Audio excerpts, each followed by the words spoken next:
इकडे तुझी जनता आहे.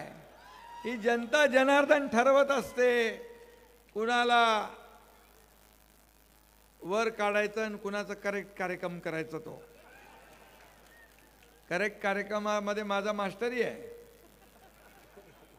मी डॉक्टर नसलो तरी ऑपरेशन करतो चांगलं. किशोरप्पा माझ्या सोबत होता. 2022ला या राज्यात बाळासाहेबांना पसंत नव्हतं ते घडलं. बाळासाहेबांचे विचार पायदळी तुडवले आणि त्यावेळेस हा एकनाथ शिंदे हा कार्यकर्ता सत्तेवरून सत्ता सोडली, सत्तेवर पाणी सोडलं आणि या महाराष्ट्रातल्या तमाम माझ्या माता भगिनींच्या भावांच्या शेतकऱ्यांच्या मनातलं सरकार या महाराष्ट्रामध्ये आपण स्थापन केलं. तो काळही आपण पाहिलाय, तो प्रसंगही आपण पाहिलाय. या महाराष्ट्राने नाही, देशाने नाही, जगातल्या अनेक देशांनी पाहिला. या राज्यात बाळासाहेबांच्या विचारांच्या विरोधात जे गेले त्यांचा टांगा पलटी, घोडे फरार.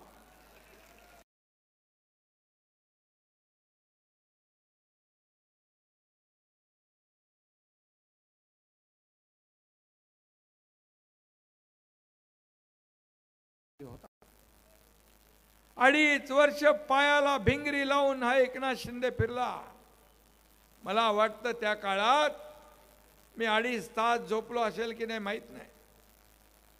लोक म्हणायचे तुम्ही झोपता कधी, जेवता कधी. मी म्हणाय तुम्ही झोपा काढायला नाही आलोय, लोकांच्या विरोधकांच्या झोपा उडवायला आलोय.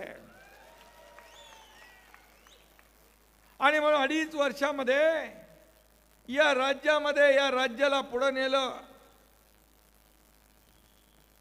आणि या राज्यात मगाशी आपण गुंतवणूक आणली, उद्योग आणले. तो मगाशी किशोरप्पा म्हणाले 250 हेक्टर जमीन दिली आहे, पण MIDC मंजूर केली, पण उद्योग नाही आहे. जरा उदय सामंत आपले मंत्री जरा आहेत का लाईनवर, जरा बघा, लावा त्यांना.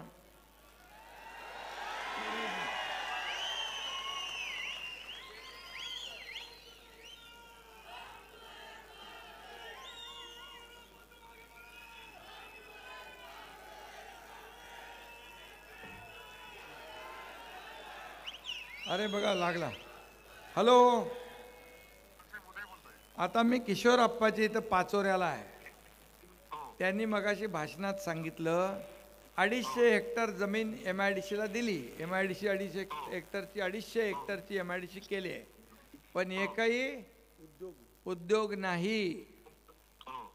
आता इथं रोजगारांना तरुण आहेत, बेरोजगार आहेत, तर हे आपल्याला इथं उद्योग कधी पाठवणार? सर, आपण मुख्यमंत्री असताना आपल्या आदेशाप्रमाणे इथं MIDC आपण जाहीर केली. त्याचं सुरुवात पण तुम्ही केली होती. त्याच्या लेआउटला आता साहेब मान्यता मिळालेली आहे. 1 महिन्याच्या आत बोर्डामध्ये मंजुरी मिळून त्या जागेचं वाटप देखील सुरू होईल आणि जागेचं वाटप सुरू झाल्यानंतर साहेब आपण तिथे उद्योग आणू शकतो.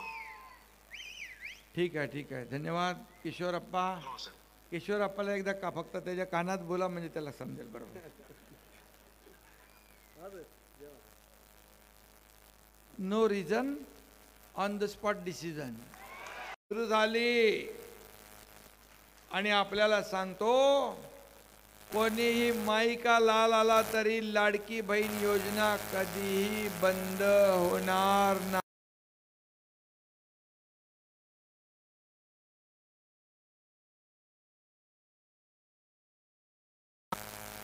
माझ्या लाडक्या भावांसाठी देखील स्वतःच्या पायावर उभं राहण्यासाठी, स्वतःचा रोजगार, स्वतःचा व्यवसाय उभा करण्यासाठी देखील आपण योजना, अनेक योजना केल्या. लेक लाडकी लखपती केली, ST मध्ये 50% सवलत दिली, मुलींना उच्च शिक्षण मोफत केलं आणि एक मोठा निर्णय आपण केला, आतापर्यंत आपल्या समोर वडिलांचं नाव लिहिलं जायचं, आता आईचं नाव देखील लिहिण्याचा निर्णय आपण घेतला. या मातृत्वाला आपण श्रद्धास्थानी आणण्याचं काम केलं. माता सुरक्षित तर कुटुंब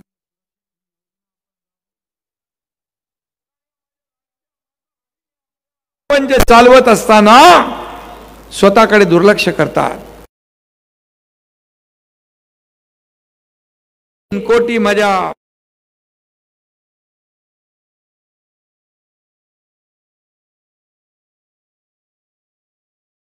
काही तपासणीमध्ये आलं, पण त्याची सुरुवात होती त्या आजाराची. आजार बळावला नव्हता आणि त्या लोकांना बरं करण्याचं काम आपल्या आरोग्य विभागाने केलं. त्याचं पुण्य देखील माझ्या पदरी पडलं. मी नशीबवान समजतो की अशा प्रकारची योजना मला करता आली. एक दुःखद घटनाही घडली. एका मुलीने आत्महत्या केली. या तुमच्या एकनाथ शिंदेने 12:30 वाजता 1 वाजता रात्री टीव्हीवर बातमी पाहिली. मनाला वेदना झाल्या, मनाला यातना झाल्या. का आत्महत्या केली? ती इंजिनिअरिंगचं शिक्षण घेत होती. 50% फी सरकार भरत होतं, 50% पालकांनी भरायची होती. तिला वाटलं वडील माझी फी भरू शकत नाही, आत्महत्या करतील, म्हणून तिने स्वतः आत्महत्या केली. अतिशय दुर्दैवी घटना घडली. मी मनात विचार केला, आपण म्हणतो सर्वसामान्यांचं सरकार, गोरगरिबांचं सरकार, माता भगिनींचं सरकार, शेतकऱ्यांचं सरकार, आणि आपल्या सरकारमध्ये एक मुलगी आत्महत्या करते. या सत्ता आणि सरकारचा उपयोग काय? त्याच रात्री ठरवलं, उच्च शिक्षण घेण्यासाठी 50%च्या ऐवजी 100% फी मध्ये सवलत देण्याचा निर्णय घेतला. हे सर्वसामान्यांचं सरकार आहे. हे काम आहे सरकारचं. आणि म्हणून लाडकी बहीण योजना सांगितलं मी तुम्हाला. मी देखील एक सर्वसामान्य कुटुंबातून आलोय, एक शेतकरी कुटुंबातून आलोय. या एकनाथ शिंदेने गरिबी बघितली आहे, माझ्या आईची पत्नीची तगमग बघितली आहे, त्याच्या डोळ्यातले अश्रू पाहिलेत, घर चालवताना काटकसर कशी करावी ते पाहिलंय. मुख्यमंत्री झाल्या झाल्या ते दिवस मी आठवले आणि मी म्हणालो की आपल्या माता भगिनींसाठी आपल्याला काहीतरी केलं पाहिजे. आणि त्याच्यातूनच लाडक्या बहिणीचा जन्म झाला आणि ती आता सुरू झाली. का करू नये? या तिजोरीवर शेतकऱ्यांचा अधिकार, माझ्या लाडक्या बहिणींचा, लाडक्या भाऊंचा अधिकार आहे. आम्ही निमित्त मात्र आहोत. मला काय मिळालं यापेक्षा महाराष्ट्रातल्या जनतेला काय दिलं हे बघणारा एकनाथ शिंदे आहे, हे पाहणारा एकनाथ शिंदे. किती मी प्रॉपर्टी कमवली, किती संपत्ती कमवली, किती पैसा कमवला, यापेक्षा किती माणसं कमवली, किती माणसांचं प्रेम कमवलं हे माझ्यासाठी महत्वाचं आहे. आणि म्हणून शिवसेना हा पक्ष संघटना कुण्याही मालक नोकराचा नाही. हा पक्ष कार्यकर्त्यांचा आहे, कार्यकर्त्यांचा सन्मान वाढवणारा पक्ष आहे. आणि म्हणूनच किशोर अप्पा सारखे कार्यकर्ते मला आवडतात. मी त्यांच्यावर प्रेम करतो, त्यांच्या पाठीशी उभा राहतो. आणि म्हणून मी तुम्हाला एवढाच विनंती करतो की या 28 पैकी 28 नगरसेवक निवडून आले पाहिजे. किशोर अप्पा मला काय सांगितलं तुम्ही? कुठले ते पाणी पुरवठा, गिरणा डॅमवरून पाणी पुरवठा योजना अरे पाणी देणं तर हे सरकारचं काम आहे, जबाबदारी आहे. तुम्हाला मी मुख्यमंत्री असताना किती निधी दिला मला सांगा? हजारो करोडचा. मी थकलो पण तुम्ही थकले नाही. मी निधी घेऊन थकलो, आपण थकले. हा, जेव्हा जेव्हा पत्र घेऊन यायचा तेव्हा तेव्हा मी त्याच्या पत्रावर सही करून ताबडतोब फॉरवर्ड करायचो. प्रक्रिया सुरू, काम सुरू. झालंय की नाही सर? साहेब, आचारसंहिता विधानसभेच्या आचारसंहिता लागायच्या 1 तास आधी तुम्ही 5 करोड रुपयाचं वारकरी भवन दिलंय मला. अच्छा, किती हुशार आहे बघा. आचारसंहिता लागायच्या आधी 1 दिवस अगोदर आला. 1 तास आधी.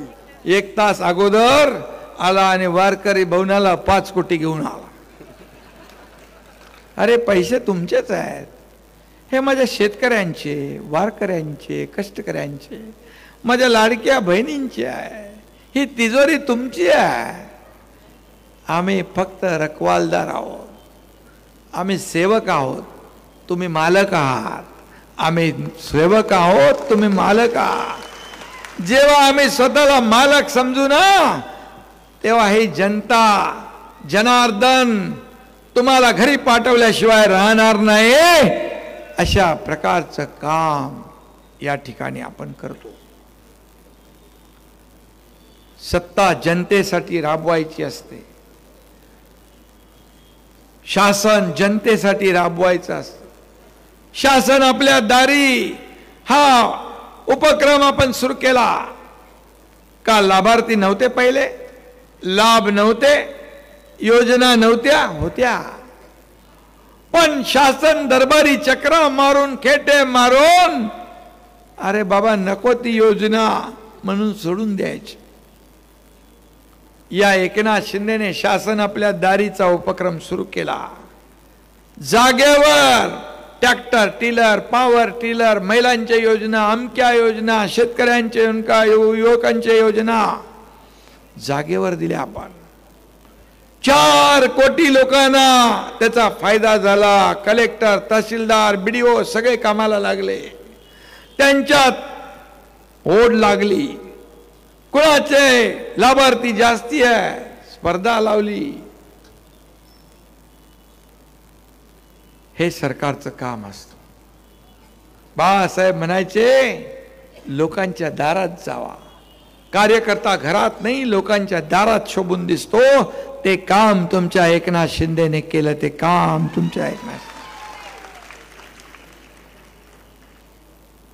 त्यावेळेस व्यासपीठावर, मगाशी मी ते तिथं उदाहरण दिलं, व्यासपीठावर एक मुस्लिम मुलगी आली. तिच्या हातात एक छोटं बाळ होतं, छोटं बाळ होतं. मी तिला मला वाटलं काहीतरी काम असेल, मुख्यमंत्र्याकडे आली आहे. मी म्हणालो काय आहे? तर म्हणाली इसका नाम दुआ है.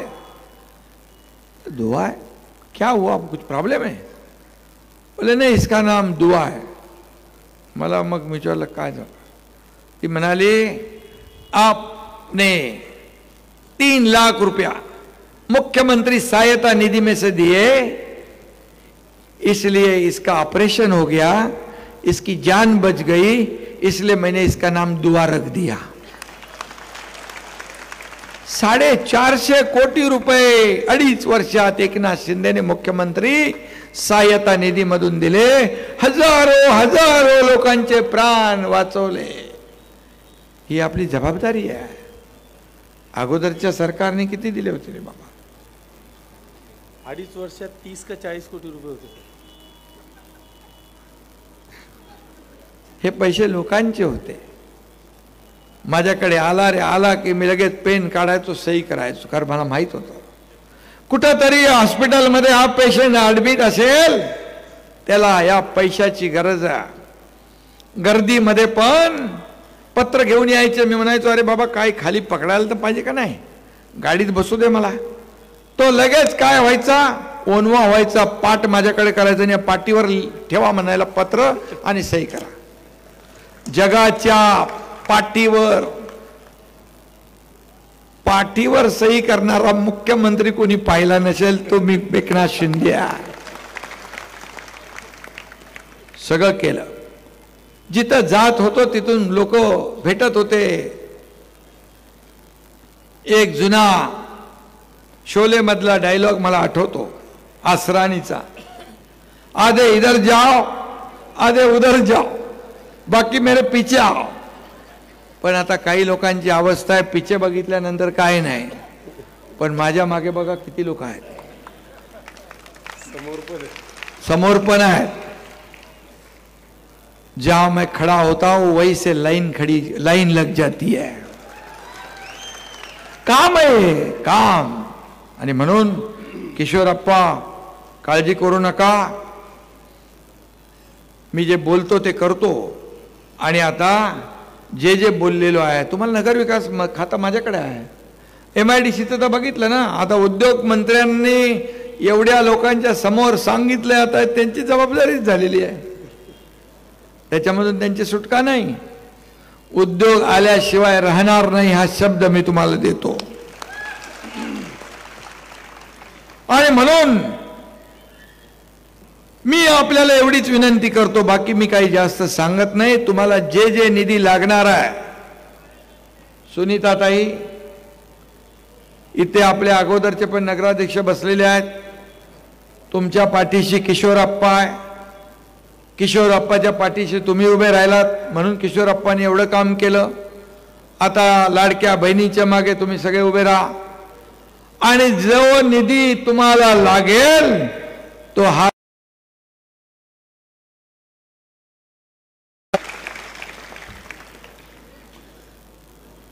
बोलतात ना, बालासाहेब का सच्चा सैनिक किसी से नहीं डरता.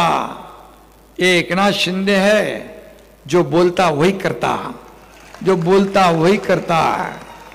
आणि म्हणून मी आपल्याला विनंती करतो,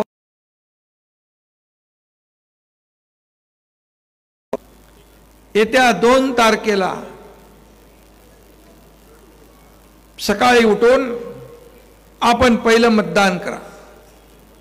आपल्या नातेवाईकांना, सगळ्या सोयऱ्यांना, सगळ्यांना सांगा, जिथं जिथं धनुष्यबाण आहे, बडगावमध्ये, पाचोऱ्यात, इतर ठिकाणी, त्या सगळ्यांना सांगायचं, यावेळेस लाडक्या बहिणींचा भाऊ एकनाथ शिंदेची नम्र विनंती आहे, तुम्ही जे सांगितलं ते मी केलं, जे सांगाल ते मी करणार. आणि ज्या योजना सुरू आहेत त्या कायम सुरू ठेवण्याचं काम मी करणार. पण माझी एकच विनंती आहे, तुम्ही तर करायचंय मतदान, पण तुमचे जे काही संपर्कात लोक आहेत त्यांना सांगायचं, यावेळी बाकी काही नाही, यावेळेस फक्त धनुष्यबाण, धनुष्यबाण, धनुष्यबाण. आणि धनुष्यबाण ही आपली शान आहे, धनुष्यबाण आपला अभिमान आहे. आणि धनुष्यबाणाला मत म्हणजे विकासाला मत, धनुष्यबाणाला मत म्हणजे किशोरप्पाला मत, आणि धनुष्यबाणाला मत म्हणजे लाडक्या बहिणीला मत. धन्यवाद. जय हिंद, जय महाराष्ट्र.